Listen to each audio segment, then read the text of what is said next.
Demeurer dans l'endroit le plus profond du fleuve, jusqu'à ce que tous les enfants de Dieu aient traversé, nous enseigne comment nous aussi nous ne sortirons pas de la mort avant la venue du royaume. Par bonheur, Josué, qui est le type de Christ, donna l'ordre, sortez du Jourdain. Notre Josué victorieux nous appellera aussi hors du fleuve de la mort, et de cette façon, inaugurera le commencement du royaume. Bien souvent, les croyants que nous ne sommes pas désobéissants au plein sens du terme. Nous ne sommes pas cependant pleinement obéissants. Ce n'est pas que certaines personnes refusent de payer le prix, mais c'est plutôt qu'elles le paient insuffisamment. Pour beaucoup, le problème ne réside pas dans le fait de donner ou non l'argent du Seigneur, mais plutôt dans la déficience du don à l'égard du Seigneur. Luc 14, 25 à 35.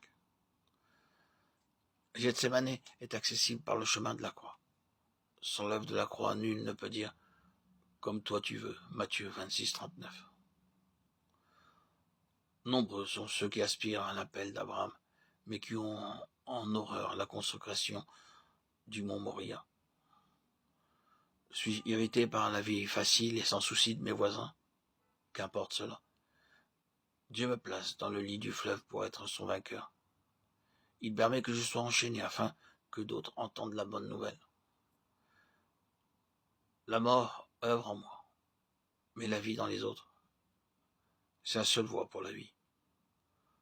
La mort de Jésus me remplit en premier lieu, et ensuite la vie coule en faveur des autres. 2 Corinthiens 4, 10, 12.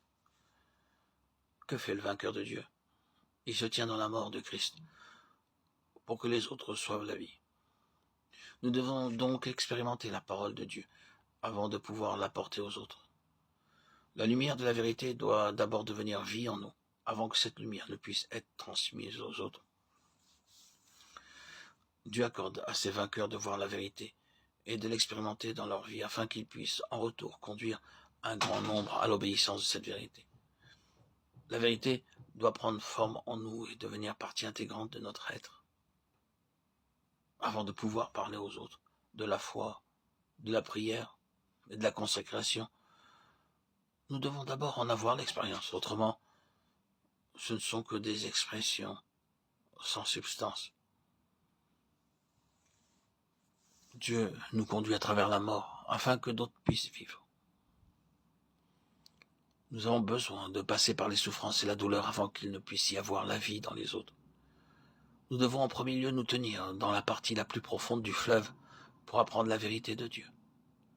Si l'Église ne peut pas traverser le fleuve pour se tenir sur la terre ferme en vue de la victoire, c'est à cause du manque de prêtres se tenant dans le lit du Jourdain.